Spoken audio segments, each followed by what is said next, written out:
really do think it would be good for him to see someone. It's been over a year. He's not getting better on his own.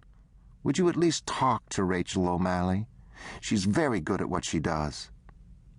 Carol felt exhausted at the idea of bringing yet another person into this trauma, of having to once again explain. Amy was so hopeful this could get better. Carol smiled. "Leave the card, I'll think about it. You won't regret it." The doorbell rang. Carol wasn't expecting anyone. "Just a minute." She went to get it. Carol opened the door, only to stop, surprised. Was the basketball game canceled? She stepped back to let her visitor in. She hoped Amy would be smart enough to stay in the kitchen when she heard his voice so they could avoid a confrontation. "Not exactly." The gunshot hit her in the chest. She went crashing back into the living room table.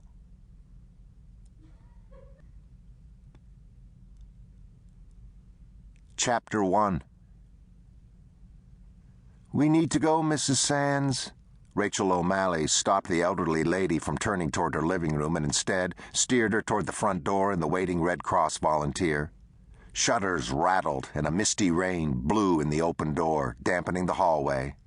The Des Plaines River was surging through the levee, and getting people to safety was the priority. It was Tuesday, March 13th, and rains across Chicago had triggered rapid flooding along 6 miles of the river. "I need my pictures."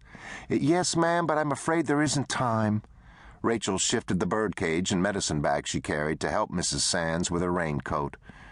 "This wind is so strong, so let Nora and the officer help you." With 20 minutes warning to leave their homes, residents were able to grab a few clothes and personal items, but that was it. Nora took Mrs. Sands' arm and helped her walk to the waiting rescue vehicle. Rachel handed her personal items to the officer. In the twilight, torchlights bobbed like fireflies along the block as 3 police officers and 2 other Red Cross workers took part in the evacuation search. Rachel worked disasters for a living, but she'd never get used to floods.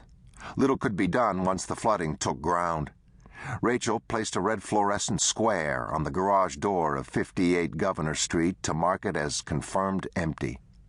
Cold, muddy water swirled over her boots and reached to her jeans as she waded into the water to cut across the yard. The next house was set back from the road, with sloping landscaped grounds. Located closer to the river, the house was suffering the most damage of any so far, as water poured in through the backyard and rushed around the house to flow down Governor Street. Rachel fought against the water to walk up the driveway. It took her feet out from under her. She instinctively threw her arms up to protect her head as she was swept downhill toward the street. It was her second dunking of the day. She slammed up against fire boots. "Gotcha." The reassuring words came moments before hands slid around her jacket and hauled her to her feet. Captain Cole Parker stood in the rushing water, with his feet braced apart and let the current break around him. He'd been buttoning his fire coat. "Thanks, Cole." Everything on her was wet. She leaned forward and dried her face on his shirt.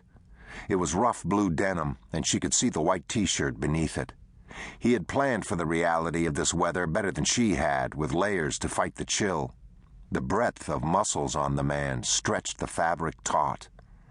"My pleasure, Ray." His hands pushed back her dripping hair as he laughed. "You are really wet.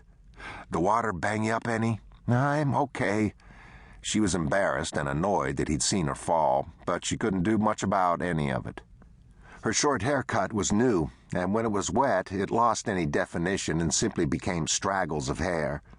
She blinked water out of her eyes and sniffed, then reached for his hand and dried her eyes on the back of his cuff. "I wish I'd brought at least a hand towel." She tilted her head to dislodge the water in her ear. "You're enjoying this." "I'd love to have a camera right now," Cole confirmed, his smile widening.